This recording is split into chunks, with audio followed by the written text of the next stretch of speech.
Hey everyone, one of the questions I get asked a lot is how can I use my meditation practice to help me with my athletic performance? A lot of people are amateur athletes, some of you might be professional athletes, and the question becomes, how can we use meditation to enhance performance? And I'm going to talk about 3 ways we can use meditation. First, how we can use it before the event. Second, how we can use it during the event.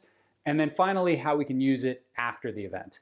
So let's start with the first. How can we use meditation and mindfulness before the event even starts?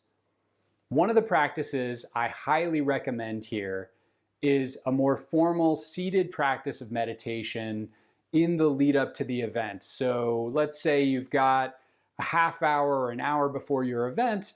Maybe you can take 5 to 10 minutes to do a seated mindfulness or meditation practice.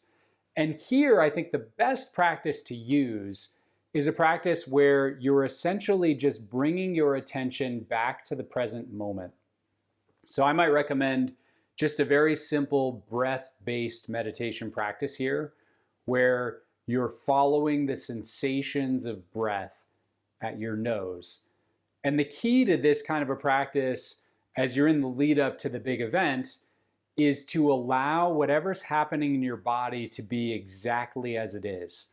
So one of the things I notice when there's a big event happening is there's a lot of potentially anxiety, excitement, there's a lot of sensation happening in the body, and there can be this tendency to try to get rid of it, to wish we weren't feeling so anxious or so excited, to wish there weren't so much anticipation, all the sensations, to wish we could somehow change those and feel more relaxed.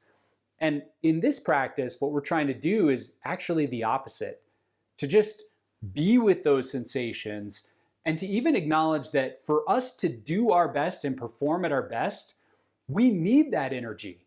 We're about to do an extraordinarily high energy task, so we need that intensity.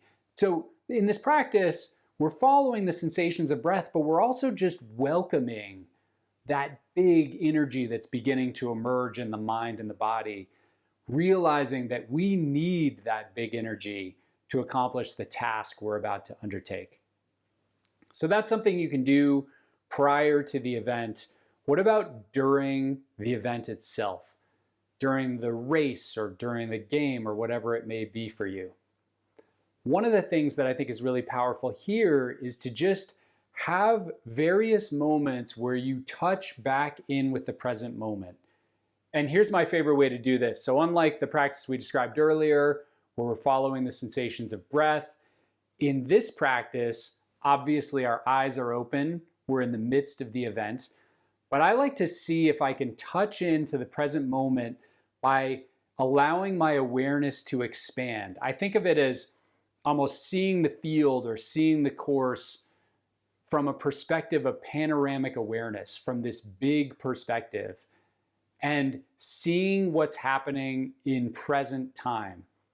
So one of the things that can happen in the midst of an event is we start thinking about stories about the past or the future, particularly if you're ever doing any sort of endurance workouts or endurance events, marathons, things like that.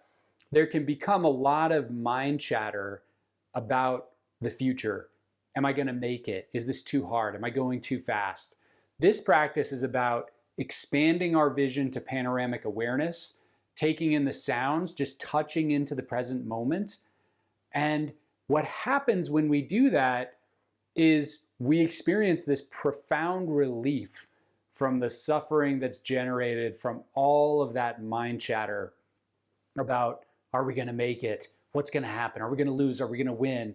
All of a sudden, we're just here in the present moment, and everything becomes more manageable. Everything becomes more bearable in that moment. Let's talk now about what we can do after the event. One of my favorite practices after one of these very intense events, moments where we're exerting ourselves mentally, exerting ourselves physically, is a practice called yoga nidra.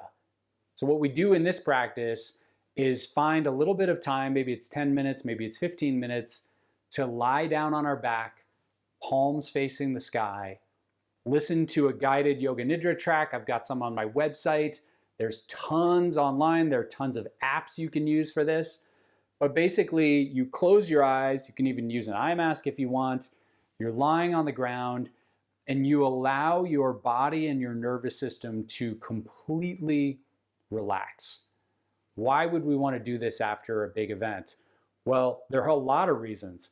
First of all, we're allowing our nervous system to just go from this very high state of activation to a very relaxed state. We're cultivating what you might think of as nervous system pliability, which is super important because we want to be able to experience intensity, but we also want to be able to downregulate after the event. And that's what we're able to do through Yoga Nidra, such that we're able to sleep that night. The adrenaline's able to just sort of settle, and we're able to get back to baseline more quickly. But there's also a physical benefit to this. By allowing the nervous system to totally relax, we speed up things like muscle recovery.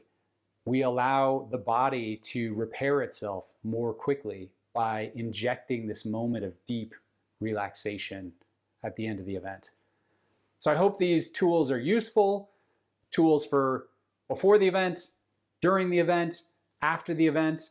I'm a big fan of these practices, and I think they're worth trying because, as we all know, when it comes to any sort of performance, whether it's an athletic performance, a musical performance, a speech, anything you may be doing, it's both physical but also mental. And mindfulness gives us a set of tools for really optimizing the mind side of the equation.